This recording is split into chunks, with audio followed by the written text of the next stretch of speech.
story. The RiverKidz, as they're known, spent the day meeting with lawmakers on Capitol Hill. They want to bring attention to all of this algae on the Treasure Coast. News Channel 5's Alex Hagan is live in Washington, D.C. for us tonight with their message and the response. Alex? Well, Kelly, Shannon, about a dozen kids made the trip up here from the Treasure Coast to share their stories with lawmakers here, and they've had enough of this situation. I'll tell you what, they are educated, they are articulate, they know what's going on in their area. They've had enough of that algae in their waterways. Back home, the algae spreads, and it spreads, and it spreads.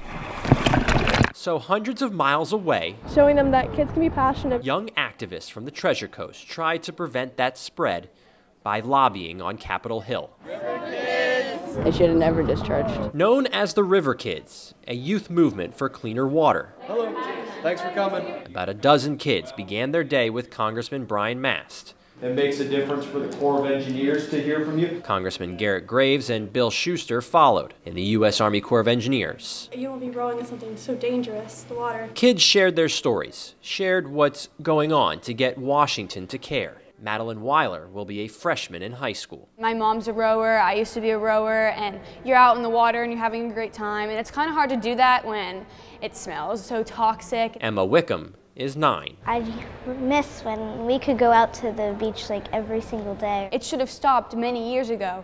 We shouldn't have to actually keep fighting for something that is so obviously wrong. For each speaker, each kid wanted to know what's being done. A simple question.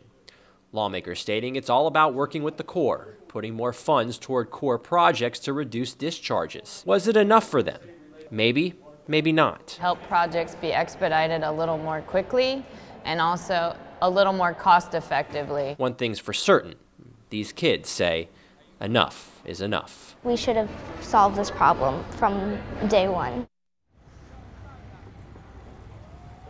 Now, Congressman Mast did take the floor here on Capitol Hill to share all of those kids' story in a 5-minute speech. His hope that all of the lawmakers heard their message.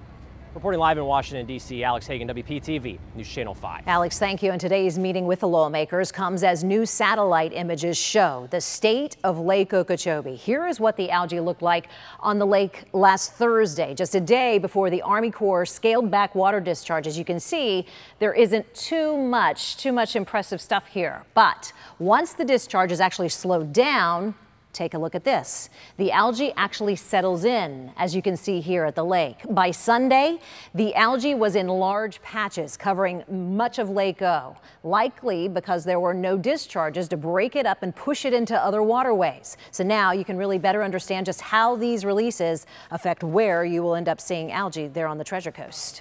A good visual example there, Shannon. And you can follow Alex Hagan's entire day with the RiverKidz right here on our WPTV Twitter page. Also, you'll be able to see how lawmakers reacted and, of course, the present that they brought them up there, this jar of algae from Florida. You'll also find all of Alex's reports on Lake Okeechobee and the fears of another algae crisis. That's on WPTV.com and our free WPTV app.